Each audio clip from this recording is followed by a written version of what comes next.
luzinha? Tá. Agora sim. Bom dia.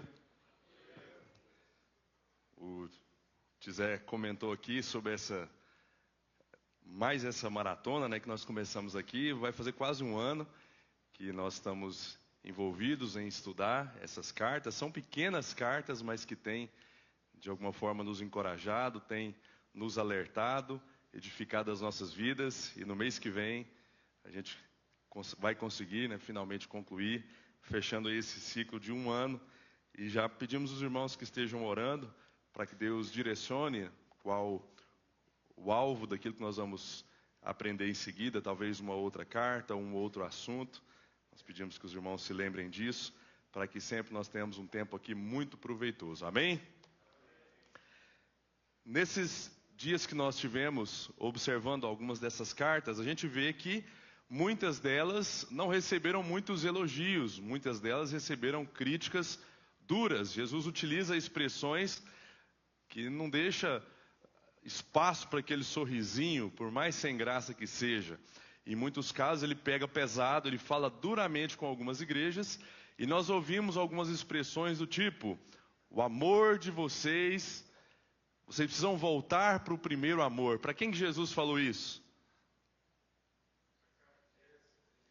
Muito bem, Éfeso. Em um outro momento ele se direcionou a outra igreja e disse assim: vocês aparentam estar vivos, mas vocês estão mortos. Para quem que ele falou isso? Está ficando mais difícil agora.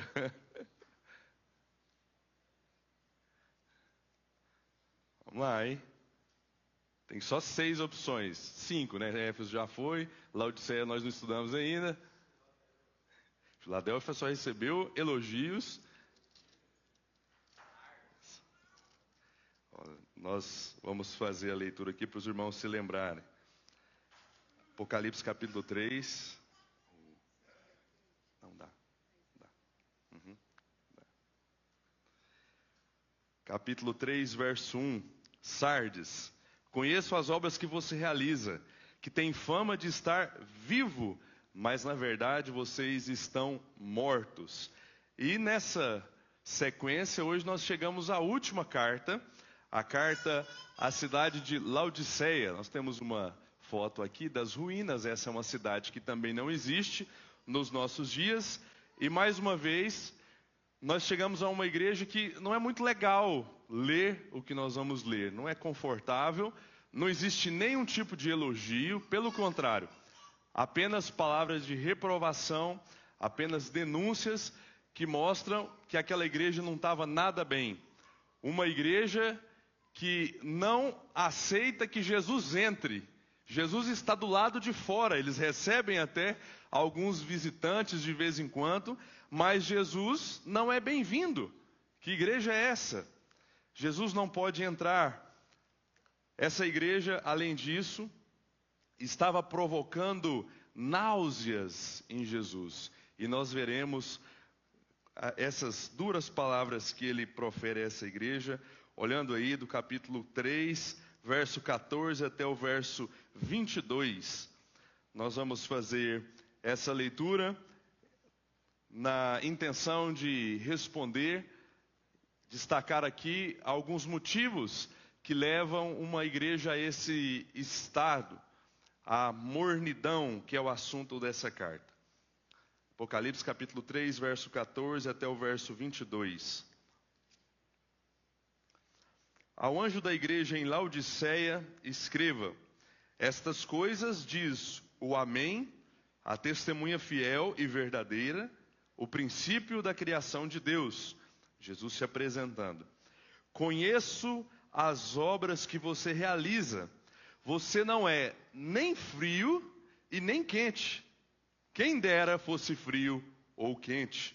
Assim, porque você é morno e não é nem quente nem frio, estou a ponto de vomitá-lo da minha boca. Você diz: sou rico, estou bem de vida e não preciso de nada. Mas você não sabe que é infeliz, sim, miserável, pobre, cego e nu. Aconselho que você compre de mim ouro refinado pelo fogo, para que você seja de fato rico. Compre vestes brancas para se vestir, a fim de que a vergonha da sua nudez não fique evidente, e colírio para ungir os olhos, a fim de que você possa ver. Eu repreendo e disciplino aqueles que amo. Portanto, seja zeloso e arrependa-se. Verso 20, e talvez aqui uma das partes mais tristes dessa passagem, que mostra o local que Jesus está, diz: estou à porta e bato. Se alguém ouvir a minha voz e abrir a porta, entrarei em sua casa e cearei com ele, e ele comigo. Ao vencedor darei o direito de sentar-se comigo no meu trono, assim como também eu venci e me sentei com o meu Pai no seu trono. Quem tem ouvidos para ouvir, ouça o que o Espírito diz às igrejas e diga um amém. Amém? Meus irmãos, como nós acabamos de ver, não temos palavras acolhedoras aqui. Para chegar nesse ponto de Jesus usar expressões tão fortes como essa igreja há muito tempo já estava descendo ladeira abaixo. Ela tinha chegado a um grande nível no seu declínio, no seu distanciamento daquele que seria o ideal de Deus para uma igreja cristã. E antes de nós observarmos o primeiro motivo, a primeira causa, eu quero destacar com os irmãos aqui algumas curiosidades sobre essa carta. A primeira delas em relação ao seu nome. Assim como nós temos algumas cidades, como por exemplo, Filipenses, a cidade dos filipenses recebe o nome de Filipos por conta do pai de Alexandre Grande, que tem esse nome, ele cria aquela cidade, ele funda aquela cidade e ele dá esse nome. Com Laodiceia acontece algo semelhante. Antíoco II tem uma esposa chamada Laodice, e ele funda essa cidade, batizando ela com esse nome, Laodiceia. Uma segunda curiosidade que nós temos aqui, eu quero perguntar, e você pode ficar bem à vontade para responder. Quantas cartas ao longo da história, pelo menos quantas, você acredita que Laodiceia recebeu? 2. Muito bem. Nós temos uma informação muito especial na carta que Paulo está escrevendo para os Colossenses. Infelizmente, nós não temos essa carta, mas nós ficamos sabendo que, além de João escrever, além de Jesus escrever uma carta para essa cidade, Paulo também fez isso. E escrevendo aos Colossenses, ele diz: saúdem os irmãos de Laodiceia. Vocês se lembram que as cidades eram bem próximas, e existia aquele intercâmbio de informações e assim por diante. Bem como Ninfa e a igreja que se reúne na casa dela.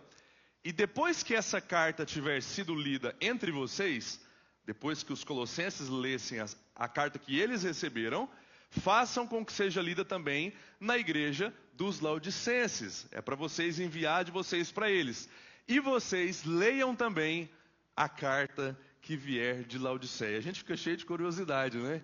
O que será que ele escreveu? Se Jesus pega tão pesado assim, será que ele foi mais além? O que ele falou? Quais as instruções? Que tipo de problema será que eles estavam enfrentando ali, que Jesus não menciona na carta? Mas fica apenas essa curiosidade, nós não temos os manuscritos, não chegou até nós, e nós agradecemos a Deus porque várias outras cartas chegou até as nossas mãos e nós podemos ser edificados por ela. Algo importante a destacarmos também é a parte econômica daquela cidade.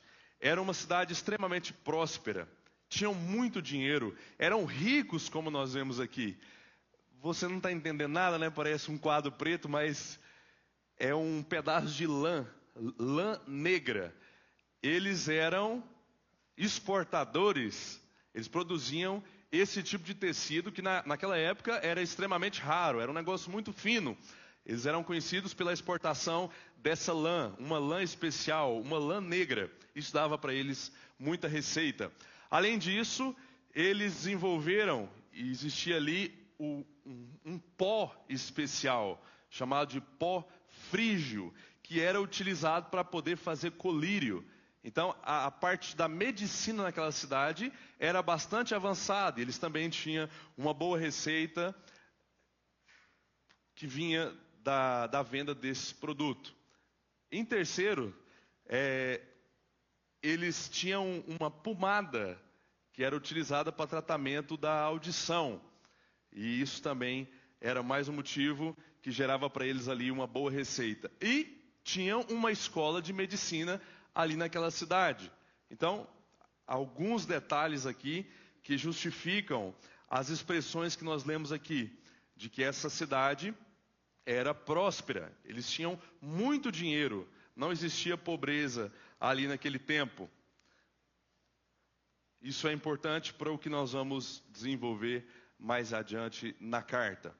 Antes de vermos a condição espiritual, sempre Jesus se apresenta com expressões diferentes. E aqui, de tudo que nós já ouvimos, vale destacar, por mais que sou estranho, estas coisas diz o amém. Como assim, né? Amém não seria aquela palavra que a gente fala no final da oração?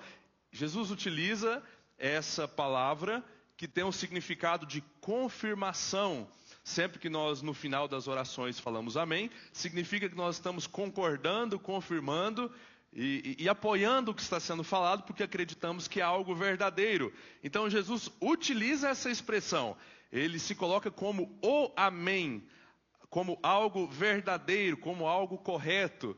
E somando com as outras palavras fica quase que sinônimas, né? Ele está apenas repetindo, porque ele se intitula como amém, se intitula como a testemunha fiel, que não pode mentir, que só vai falar a verdade, e mais uma vez aparece a expressão verdadeira. Por último, ele se intitula como o princípio da criação. E aqui ele não está se apresentando como algumas pessoas equivocadamente interpretam, como o primeiro que foi criado por Deus. Porque ele é um ser eterno, que não foi criado, ele sempre existiu. Pelo contrário, ele está se colocando como o agente criador de todo o universo. Várias passagens na Bíblia diz que, através do poder dele, tudo que nós vemos e até as coisas que nós nem sabemos que existem, as coisas invisíveis, foram criadas por meio dele. Então, nesse sentido, e já fazendo aqui um contraste com a postura dos laodicenses, ele está falando: eu sou, no fim das contas, o dono de todo o universo. Eu sou o grande Senhor, o grande Rei. Tudo pertence a mim. Eu possuo o ouro, eu possuo a prata. Eu sou o princípio da criação de Deus. E agora, nós vamos ver um pouco sobre a condição espiritual daquela igreja. Já ficou bem claro que eles estavam vivendo um tempo de mornidão. Isso não era algo bom, isso era algo ruim. E o texto diz que Jesus se direciona a eles dizendo: conheço as obras que você realiza. Eu sei que você não é nem frio e nem quente. Quem dera você fosse frio ou quente. Assim, porque você é morno e não é nem quente nem frio, estou a ponto de vomitá-lo da minha boca. Conheço as obras que você realiza, você é morno.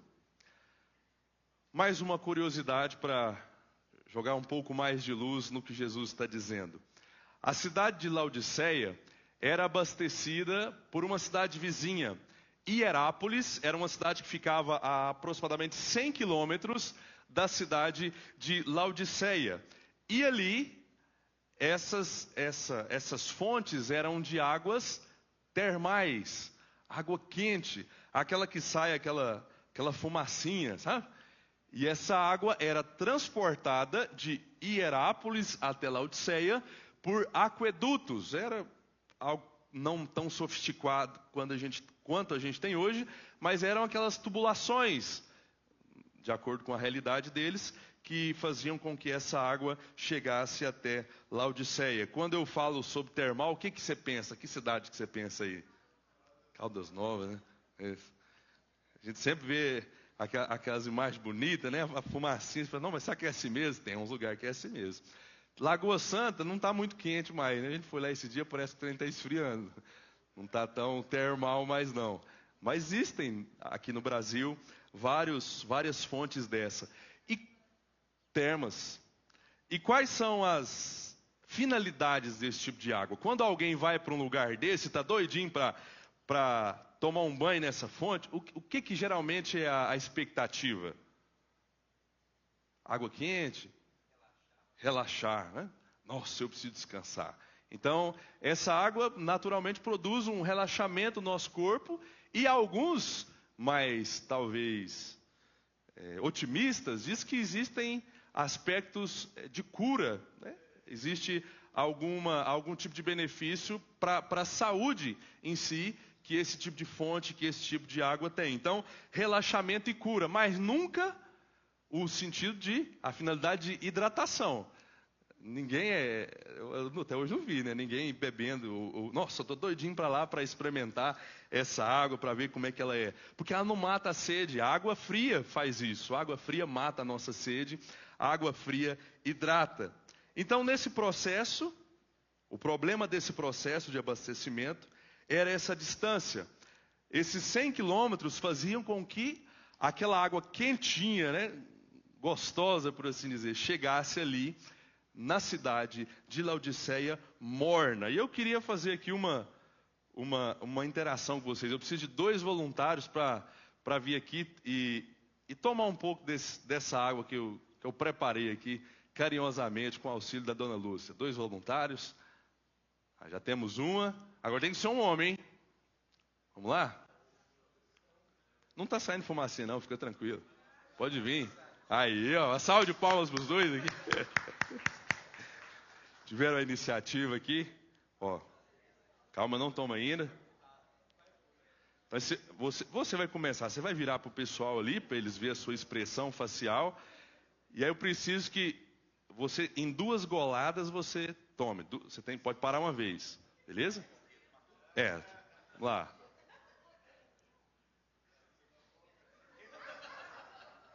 Era 2 goladas, vai, termina.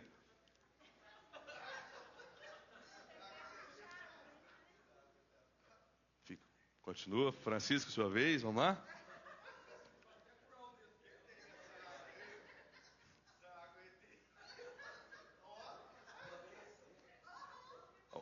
Que isso? Pergunta, é saborosa? Saborosa? Mata a sede? Não. Deu mais sede? Vocês ficaram com vontade de tomar mais? Fechou, né? Chega. Obrigado pela participação, pelas caretas. Muito bom. Dependendo da quantidade, né? Se eles continuassem tomando aqui, daqui a pouquinho eles iriam começar a ficar com náuseas. Eu esqueci de colocar a foto ali. Ué. Ontem, na hora que eu estava terminando essa parte, eu esquentei um pouco e tomei um copo para poder ver a sensação, porque a gente sabe que é ruim, né? E não é nada interessante. Não é algo que satisfaz a nossa necessidade, pelo contrário, é algo que nos faz mal. É algo que nos deixa pior do que antes de tomarmos. E é por isso que Jesus utiliza essa figura. Jesus utiliza essa ilustração, esse detalhe hídrico daquela cidade, para poder deixar claro o tipo de gosto, o tipo de sabor, o tipo de aceitação que aquela cidade estava tendo aos seus olhos. Jesus diz, eu estou prontinho para vomitar vocês. E você se lembra, talvez a última vez que você teve que vomitar, o negócio fica aqui, né? A gente fica segurando, não, mas talvez passa. Talvez eu vou no banheiro, faço e aí dá certo. Talvez eu não preciso vomitar. E a gente fica ali segurando aquilo, mas a qualquer momento, é só você abrir a boca e o negócio vai sair. Jesus está dizendo, está aqui, ó. Estou pronto. A qualquer momento eu vou vomitar vocês da minha boca. Essa declaração ela é muito ruim. Ela é chocante. Ele está afirmando que estava com nojo daquela igreja. Eles estavam deixando Jesus enjoado, ao ponto que ele não estava mais disposto a ficar segurando eles. Ele estava pronto a se livrar daquela igreja. Mas Eliezer, como é que eu consigo saber se eu estou correndo esse perigo, né, de estar causando náuseas em Jesus, dele olhar para mim com esse mesmo olhar, querendo distância, querendo se livrar comigo? Quais são os sintomas? Resumidamente, como é que eu faço essa avaliação? Como é que vive um cristão morno?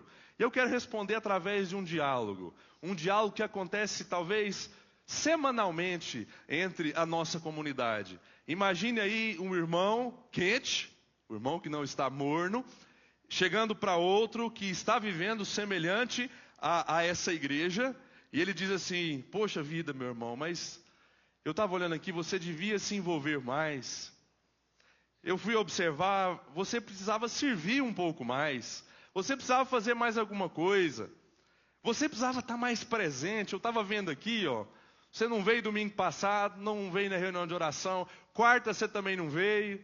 Eu estou começando a ficar preocupado. Você precisava estar mais presente, meu irmão.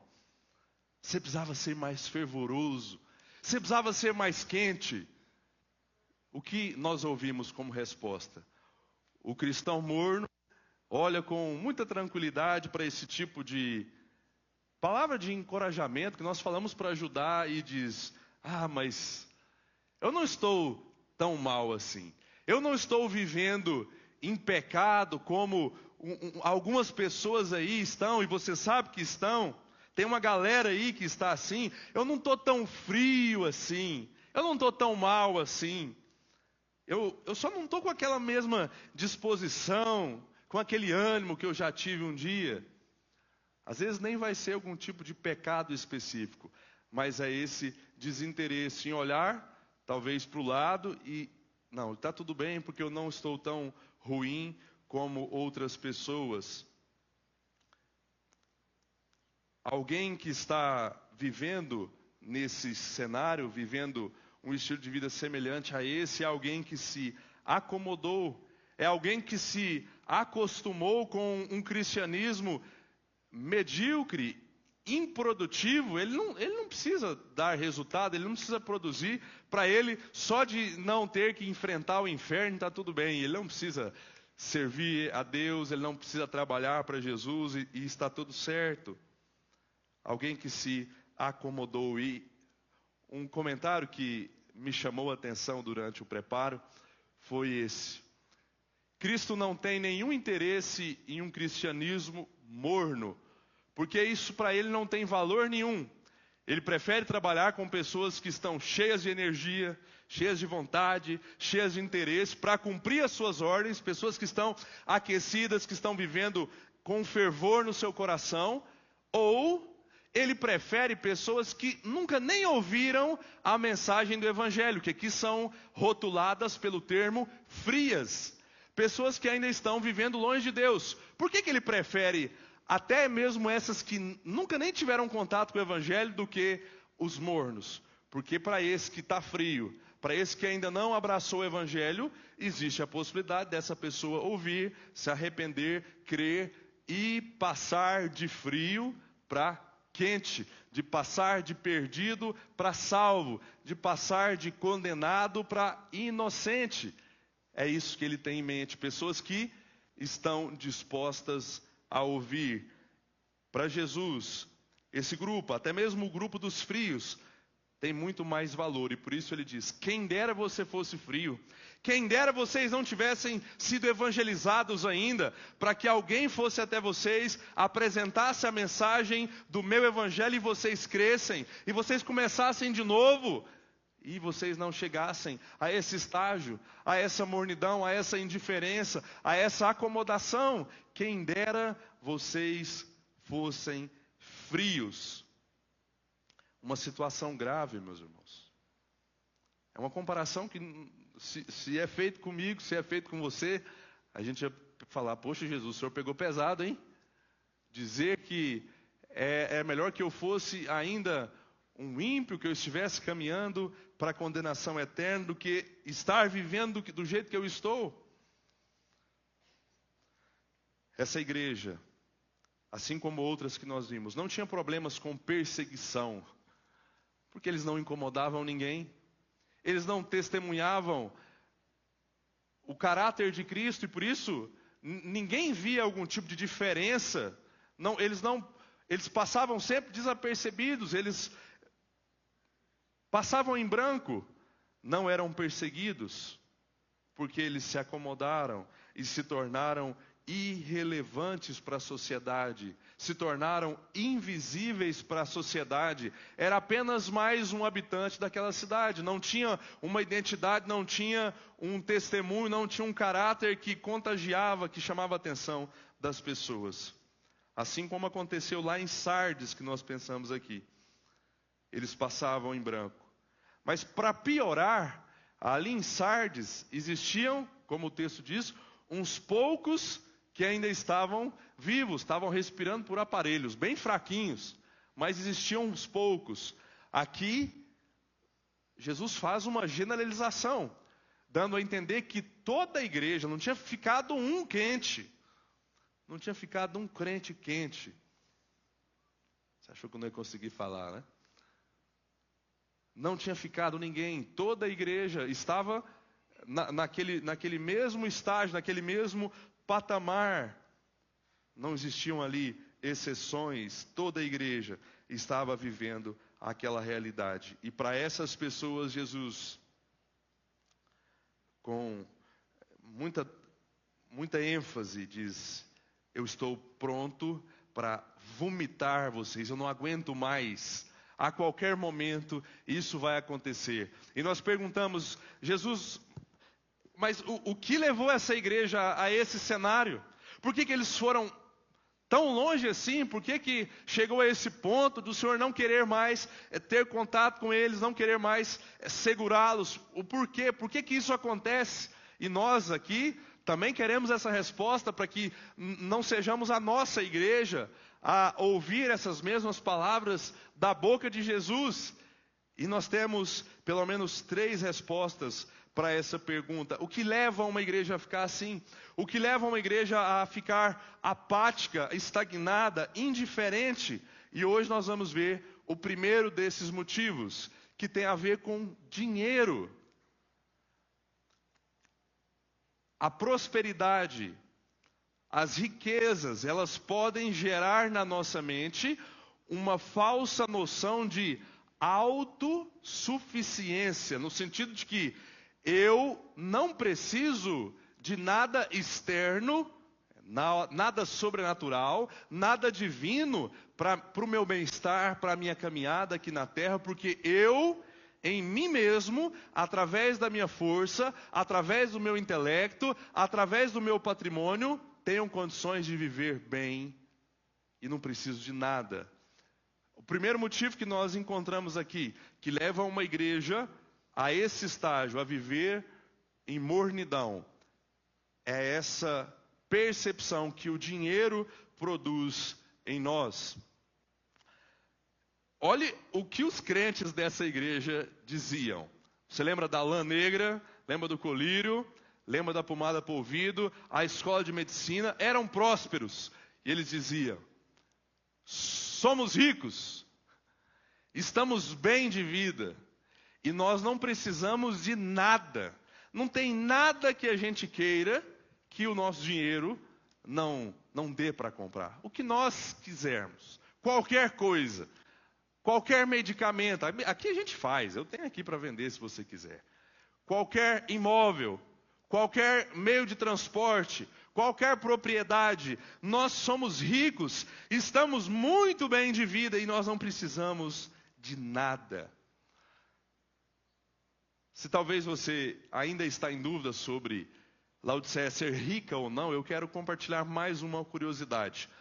No ano 60 depois de Cristo, 30 anos antes dessa carta ser escrita, Laodiceia foi vítima de um grande terremoto, que danificou grande parte dessa cidade. E aí, o que você acha que eles fizeram?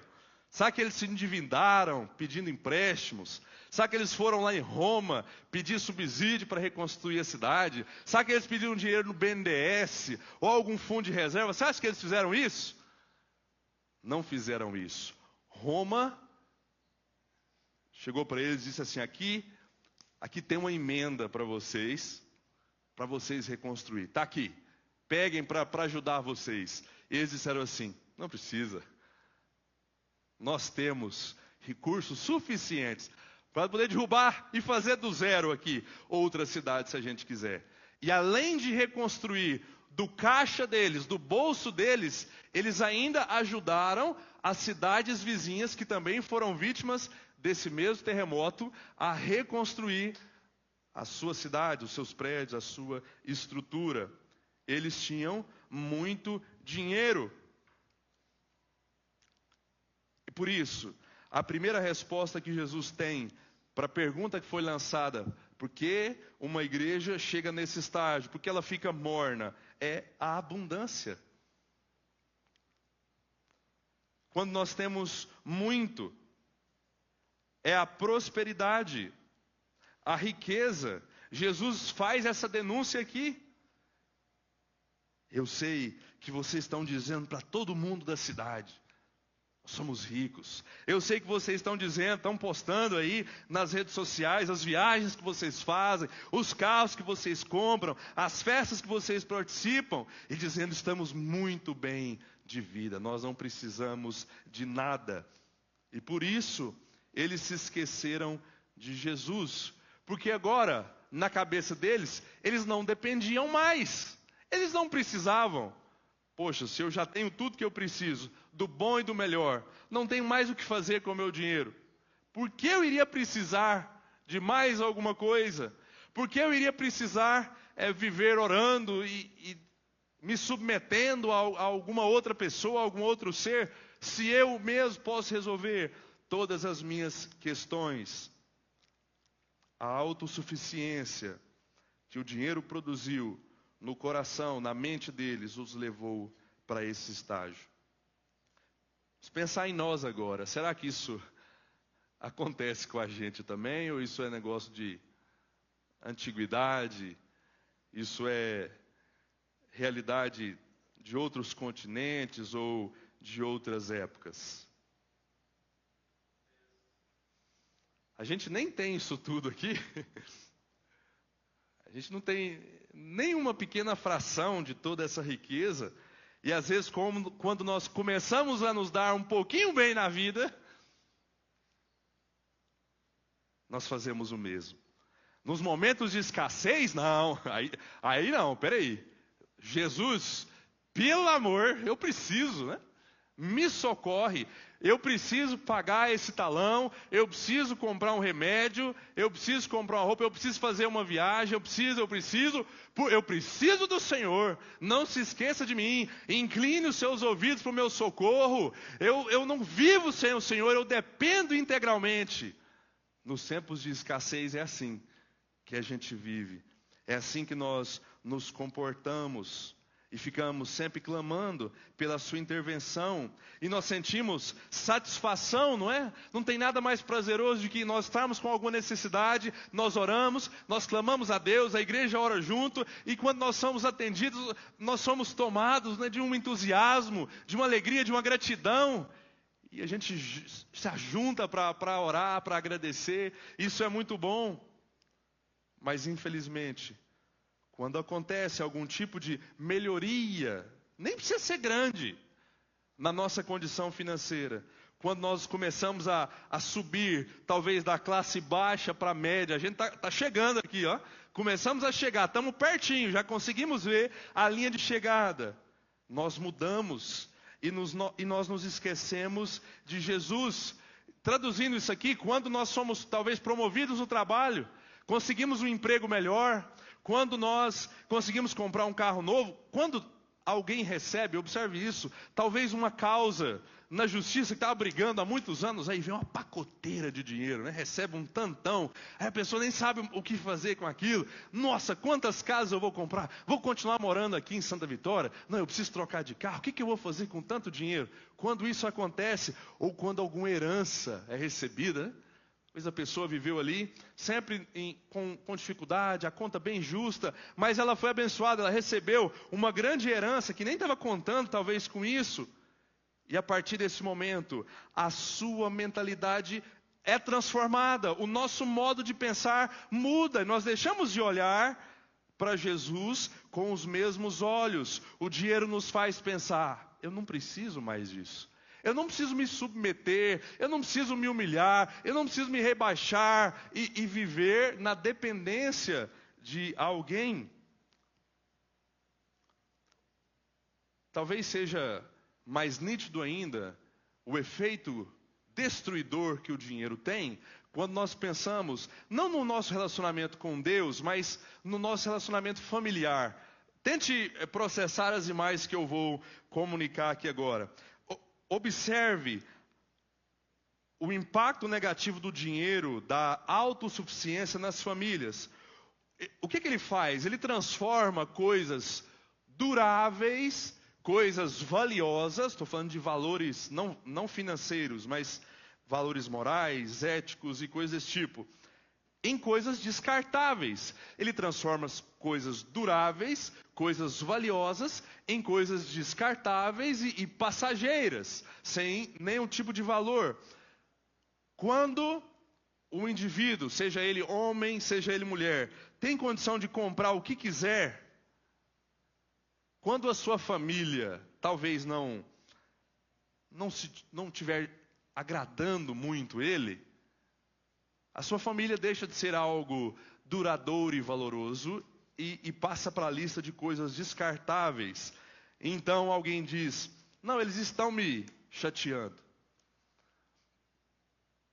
Aquele homem só me aborrece. Eu não aguento mais aquela mulher. Eu não estou feliz nesse lar. Eu vou arrumar outra família, decidi. E aí, talvez os amigos, os vizinhos, os parentes chegam e dizem assim, rapaz, mas você vai fazer isso? E tudo que vocês construíram, e os bens de vocês, e essa casa, como é que você vai fazer? E esse carro? A pessoa simplesmente responde, aqui ó, eu compro outro. Eu compro outra casa, eu compro outro carro, eu encontro uma mulher mais nova, mais bonita, eu encontro um homem mais novo, mais bonito. E tudo se torna descartável, porque eu posso substituir o que eu quiser, sempre pelo modelo mais atual, sempre pelo modelo 2026, em todos os sentidos falando, e está tudo bem, porque eu tenho dinheiro, eu tenho condições, eu sou próspero. Esse senso, meus irmãos, de quase onipotência, porque algumas pessoas quase que se colocam na posição de Deus por conta do tamanho das suas contas correntes. Esse senso de onipotência, esse senso de autossuficiência, nos deixa orgulhosos, nos deixa arrogantes, nos faz empinar o nariz. E ele estraga completamente a nossa relação com Deus. Também, o dinheiro tem esse poder, ele tem esse potencial. E sabe o que ele faz? Ele mascara, ele camufla a verdadeira realidade. Como é que nós aprendemos isso? Jesus olha para eles e diz assim, vocês estão falando que estão abafando, né? Não precisa de nada, são ricos, mas espera aí, na realidade, você não sabe que é infeliz. Na verdade, você é miserável. Na verdade, você é pobre. Na verdade, você é cego. Na verdade, você é nu. Você está nu, desculpe.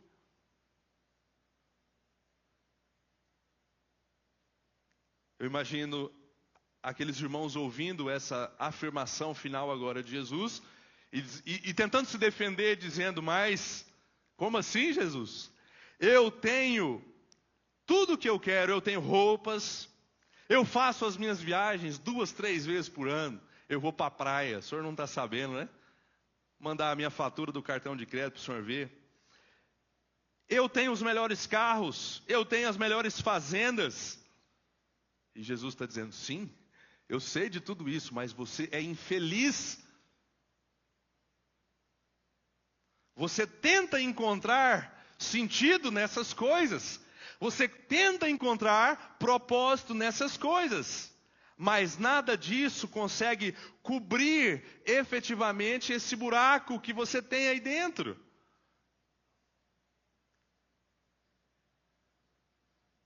Ah, Jesus, mas eu estou bem de vida sim, eu não preciso de nada, eu não preciso de ninguém.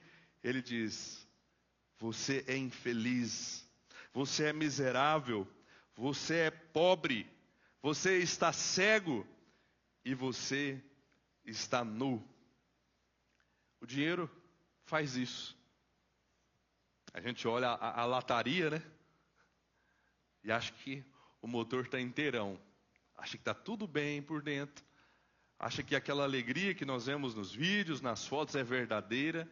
Mas no final das contas, o dinheiro está cobrindo, ele está camuflando a realidade.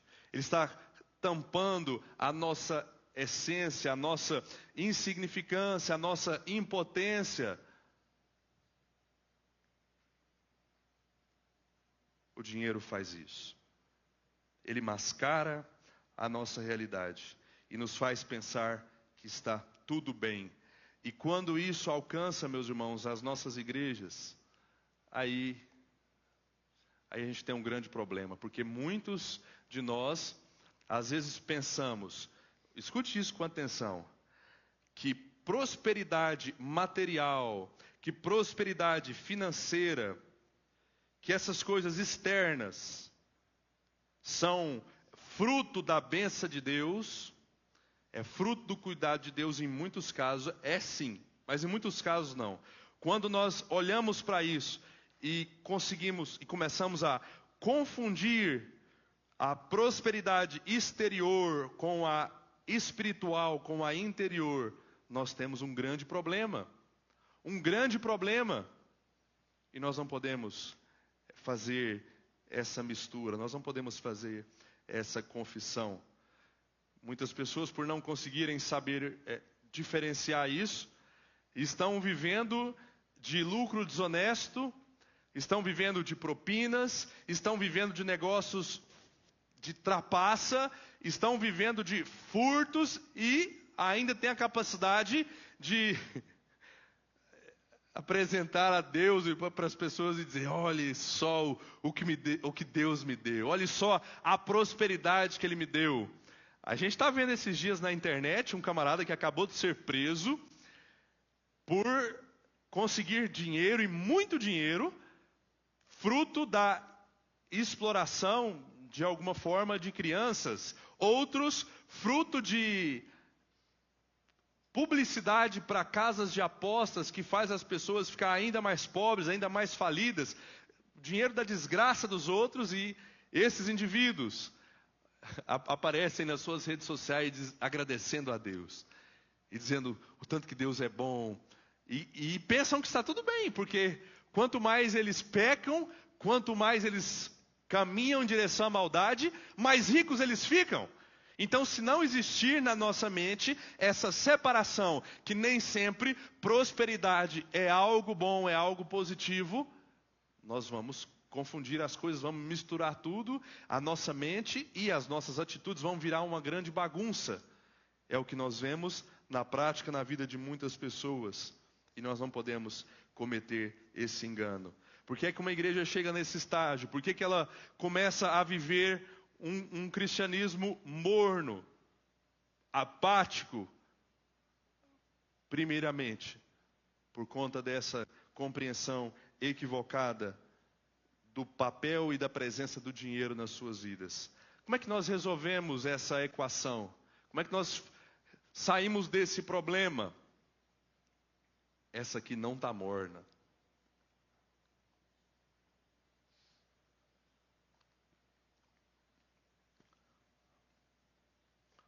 Jesus utiliza termos comerciais agora. Se aquela cidade era uma cidade empreendedora, se aqueles irmãos talvez, na sua maioria, pudessem ser empresários, ele utiliza esse ambiente para poder falar dessa solução que ele estava propondo para eles. Aconselho que vocês comprem de mim ouro refinado pelo fogo, para que você seja de fato rico. Primeiro, eu quero dizer o que essa afirmação não significa. Jesus não está querendo dizer aqui que nós podemos comprar bênçãos, que nós podemos comprar talvez dons e coisas espirituais com o nosso dinheiro, sejam elas materiais ou espirituais. Não é isso que ele está ensinando aqui.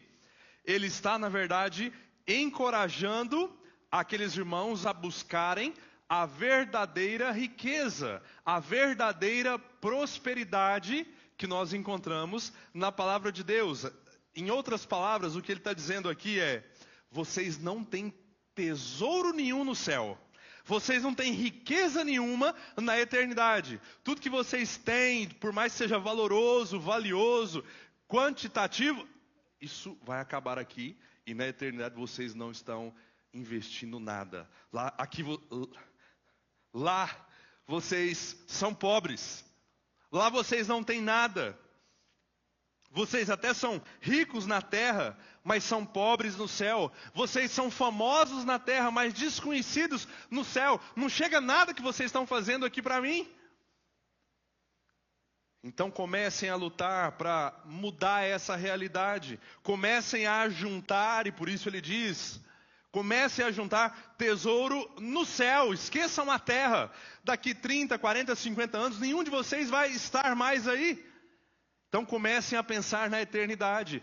Comprem de mim ouro refinado pelo fogo. Ele está falando metaforicamente sobre esse redirecionamento de investimento. Aonde que vocês devem aplicar de verdade? Abram os olhos de vocês. Esqueçam o dinheiro, deixem isso de lado por um pouco de tempo.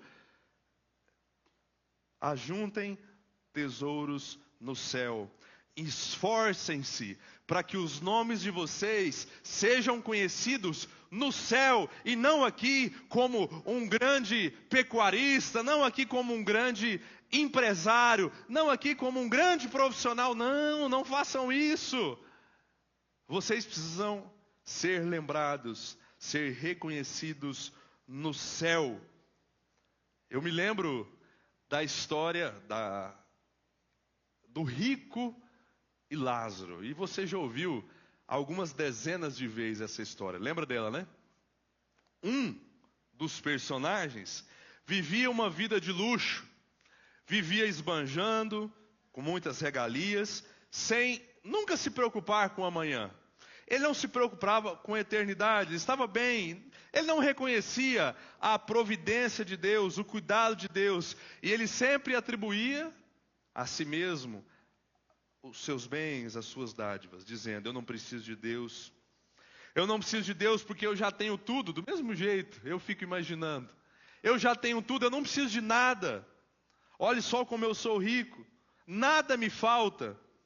E o outro personagem, o Lázaro, ele não possuía riquezas, dinheiro, coisas terrenas e materiais.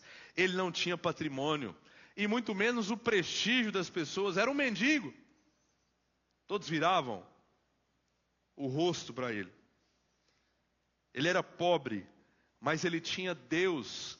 Ele era pobre, mas ele vivia na dependência de Deus. Ele era pobre, mas ele temia a Deus. Ele era pobre, mas ele servia a Deus. E por isso ele era rico no reino dos céus. Ele tinha muito ouro refinado pelo fogo, o aguardando na eternidade. Aqui nós estamos falando de recompensa eterna, de galardões. Ele era conhecido nos céus. Por mais que talvez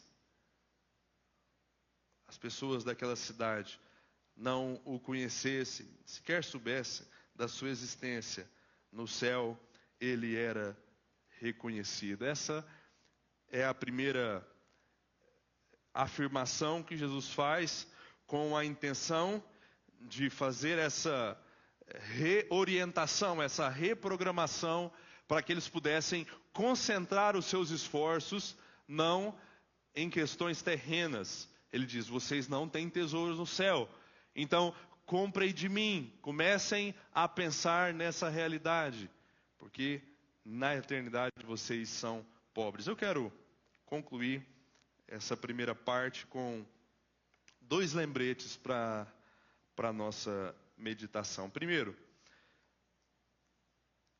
o dinheiro em si, a moeda, os bens, o patrimônio em si mesmo, não são essencialmente maus.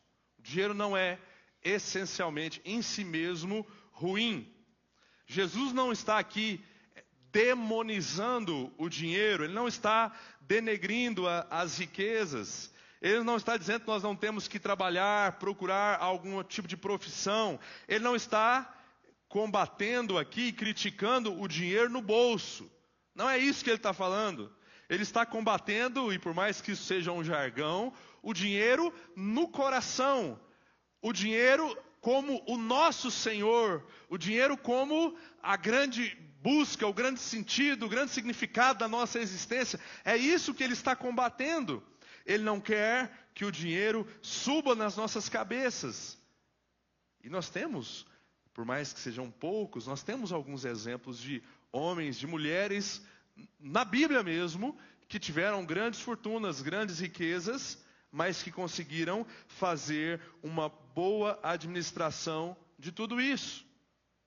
Homens e mulheres que foram tementes a Deus, que foram humildes, que serviram a Deus com o seu intelecto, com a sua mão de obra e também com os seus recursos. Então, por mais que o tempo todo nós ficamos falando do dinheiro como sendo o grande vilão da história, não é especificamente o dinheiro como um fim em si mesmo que Jesus está alertando aqui.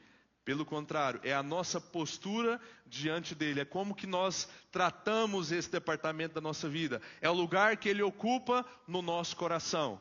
E como vimos aqui, se nós estivermos servindo a ele, como o próprio Jesus nos preveniu, não dá para ter 2 senhores nos guiando, nos orientando simultaneamente. Ou nós servimos o dinheiro ou nós servimos a Cristo.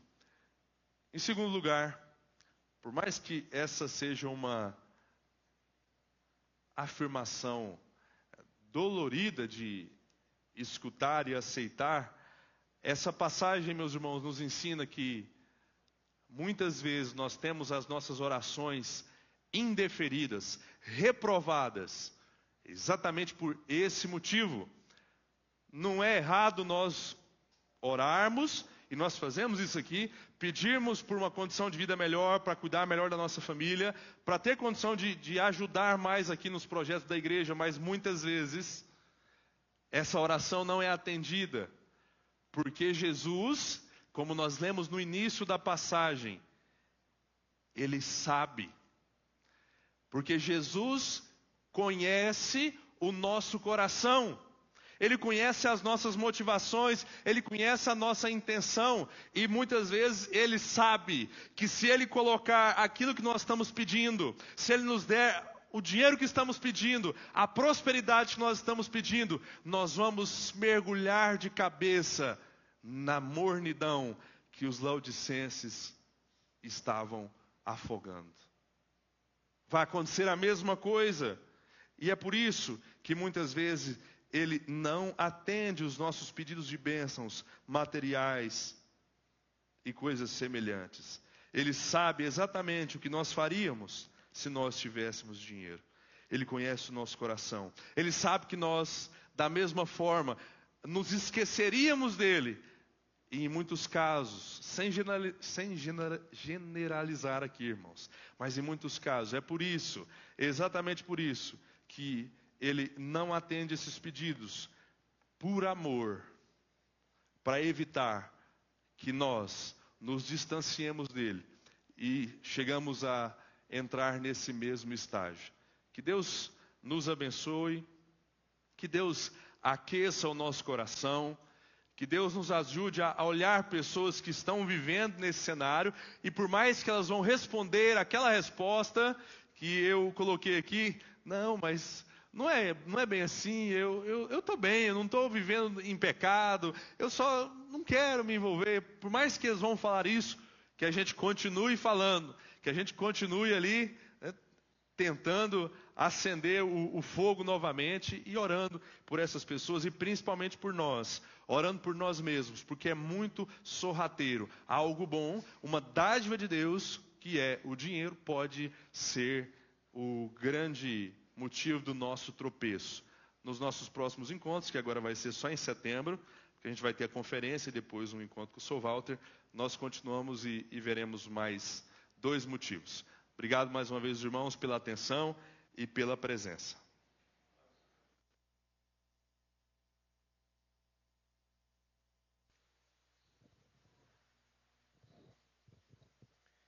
Muito bem, eu creio que todos entenderam.